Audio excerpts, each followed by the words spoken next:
There is a specific dua our Prophet ﷺ used to do when there is storm weather.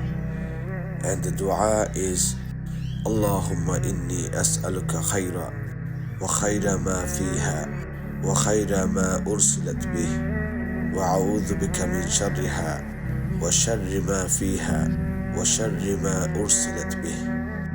O Allah, I ask you for its goodness, the good within it, and the good it was sent with. And I take refuge in you from its evil, the evil within it, and from the evil it was sent with. May Allah subhanahu wa ta'ala give us the ability to memorize this dua. Inshallah, I will come forward with another hadith or a dua. Until then, stay safe. Wassalamu alaikum wa rahmatullahi wa barakatuh.